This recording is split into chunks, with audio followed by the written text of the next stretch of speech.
Tricks are dead. I don't know if you knew it. Tricks are dead. There's no more tricks to be found. Everybody's done all the tricks that are out there. It's a shame. Anyways, maybe Vik has some things to say about that. Bye. Let's move on to another topic. And I think this is what everybody really wants to know. Are you better than steel? I don't know. I mean, I don't. That's a weird question.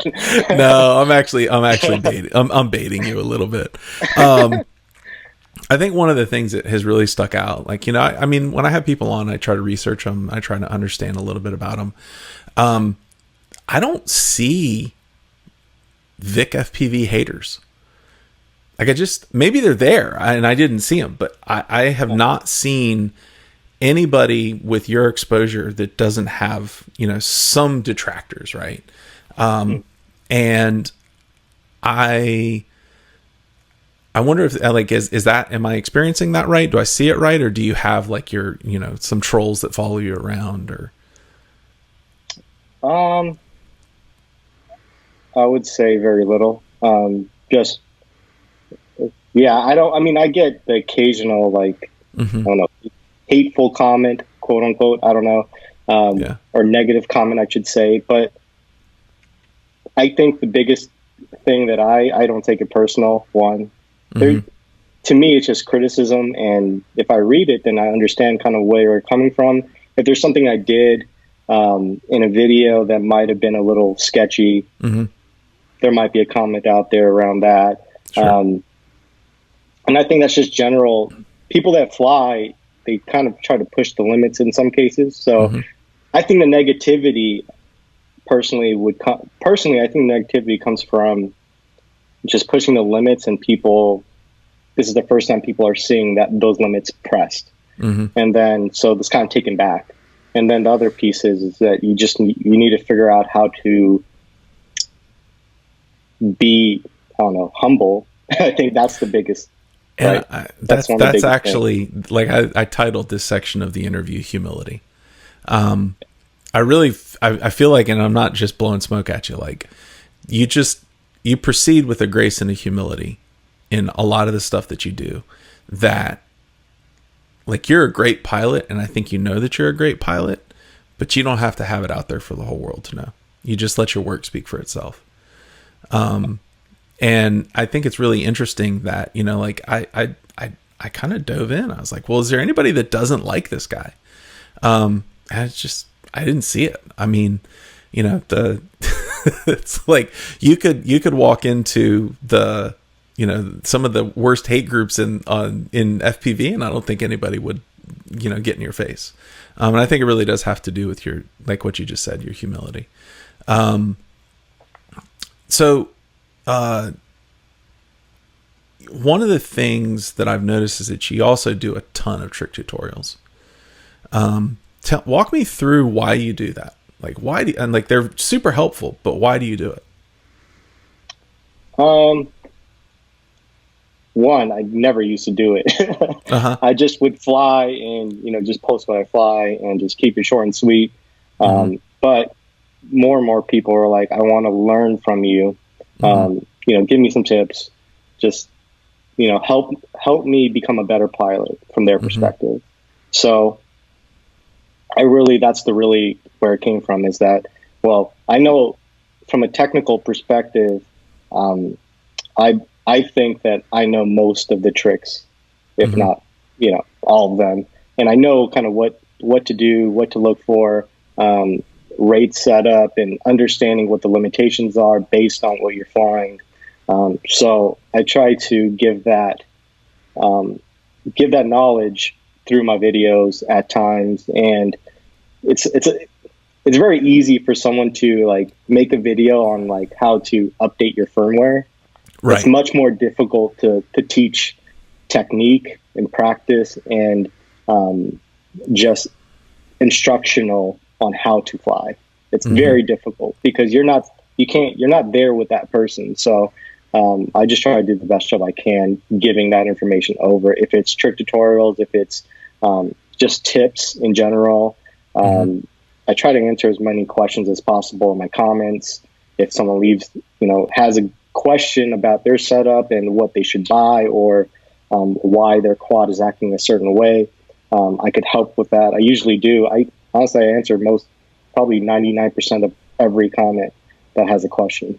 So how many comments do you normally get per video, like on a tutorial? I want to say maybe anywhere from like 100 to maybe 120 average. So one thing that until I started doing YouTube, I didn't realize what kind of effort it took to respond to 100 or 120 comments with more than just a thumbs up and a heart, right? Like to actually dive into somebody that has like an argument or has a question, and to answer it is like, that's a really daunting task. And the only other person that I've really talked to that seems to put that much care, like you're saying, into it is Bardwell.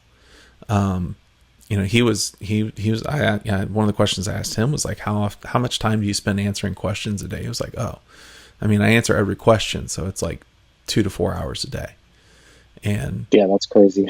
Oh yeah, I mean, one of the things he talked about was that like he wakes up before everybody else in his family, so he just reaches over and he grabs his phone and he answers questions for a few hours while he's just waiting for everybody else to wake up. But yeah, he told me that, and I was like, daggone. I get 80 comments on a video and I'm stressed because I'm like, God, I can't answer all of them. It takes a lot of time. It takes a lot of time answering it the right way. Yeah. Who do you it's kind of a tangential question, but one of the things I'm curious about, like you made a statement that, you probably know all the tricks in the book right now. Do you see anybody innovating in tricks in general, or is it all kind of hashed out now? Or do you not spend much time watching other people? It's just off and on, to be quite honest. I look for, just in terms of like something catching my eye. Yeah. I usually, take about 30 seconds to see if I could vibe with what's going on. Mm-hmm. And if I can't vibe with it, then, obviously I just, let it go, because there's no point of like, this is an interesting conversation because this might pivot into a different area, but sure, it's interesting because there's a lot of comments, or a lot of people have an opinion about a video, especially in FPV. I mean, let alone YouTube. Are you trying to say that drone FPV people are opinionated?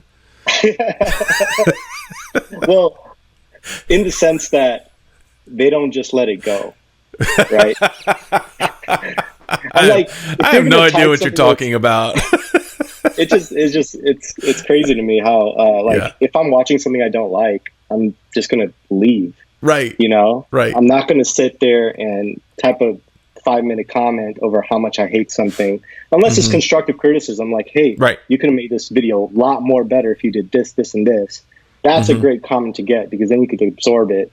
Say, okay, well, what can I do better next time? So, okay, back to your initial question, is that, do I see anyone innovating from a trick perspective or just a content perspective?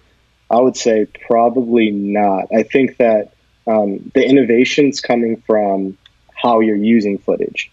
It's not the tricks anymore. The tricks have kind of got tapered out a little bit. There's a lot of things you could do with tricks, and that's great, but how you put something together is more impactful than doing a trick and cutting a scene. Like, the thing that I get hyped about is that if someone has this like epic run from beginning to end, a one take, a one take, and even if it's like two cuts max, like, so it could flow to the song or whatever. But if they demonstrate that they're not only thinking about the first move, but they're thinking about 10 moves ahead of the first move, that is skill.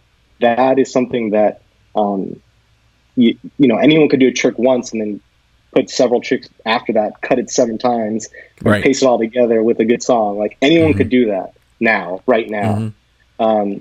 But someone that who could compose, you know, in real time, compose and make something that is that you could vibe with. That is special, and those are the people I would pay attention to usually. So you use the word compose. I think that's an interesting choice of words, because you compose a song, right? You compose a poem. That speaks a lot to how you must see FPV as an extension of like an art form. Yeah. No, yeah, definitely. I mean, like some of my videos, so some of my videos, I'm not sure if you picked it up or not, but some of them have a behind meaning to them. Based on title, based on the song I chose, based on what I'm seeing going on. A lot of it has to do, especially my flight videos, they have to do with, there's a message, a deeper message than that. Now, the audience may not know that deeper message. It's just for me to know, like, hey, I was in the mind frame of X, Y, and Z when I created this, or I was going through a death. Right. And this was an escape from that. So I chose a song. And I'll even let you know what the video I'm talking about is. Hold on real quick. Just in case anyone wants to listen to it.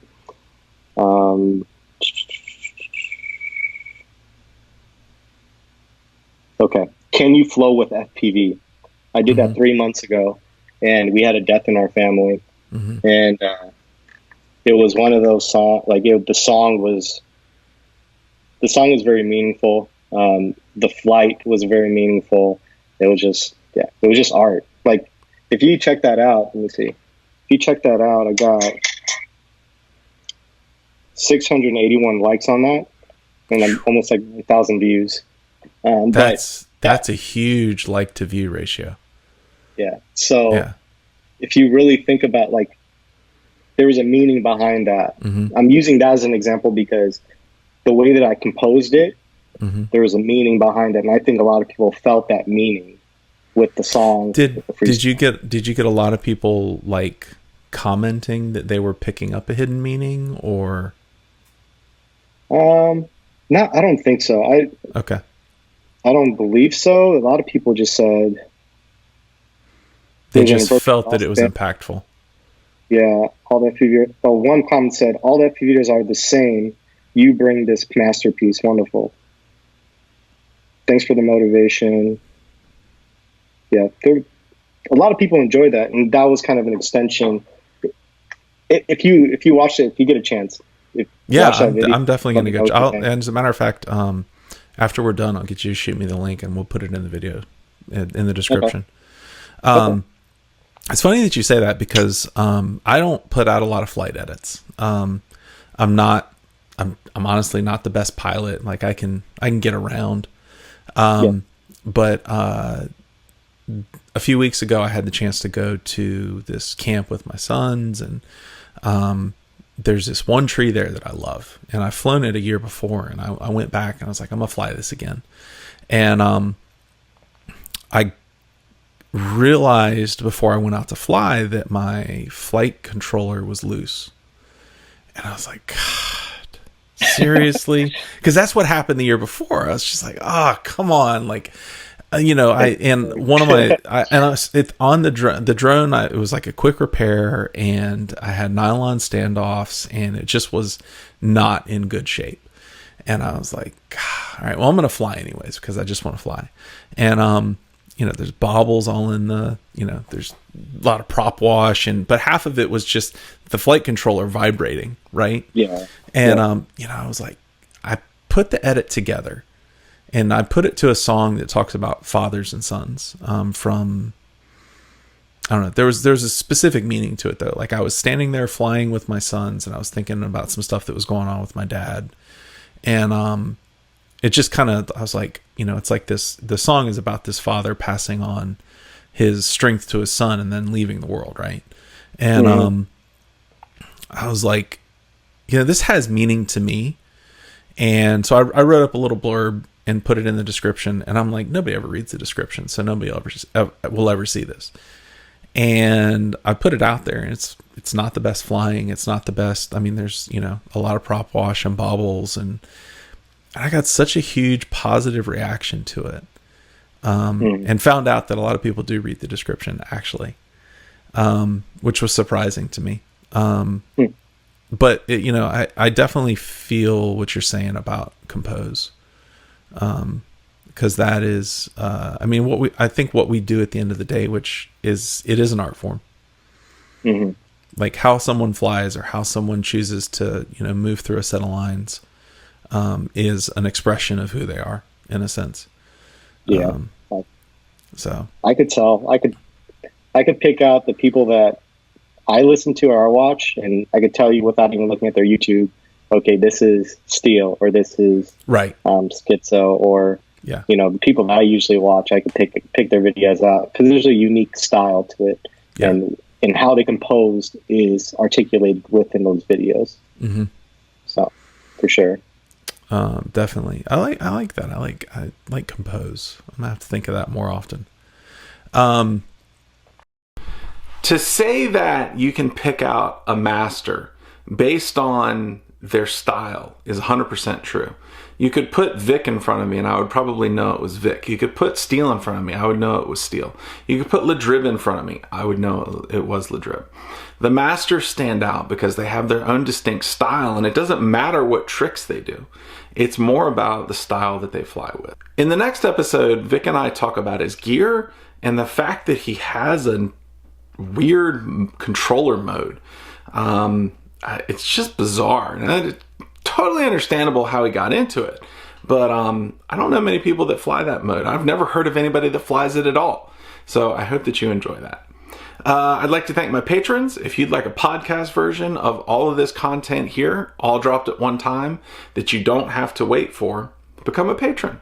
They're great people. I love conversing with them, and I'm very happy that I have them as a community. By the way, like, subscribe, comment. I don't tell people to do that very often, but it's not bad to remind you. So anyways, I'll talk to you soon.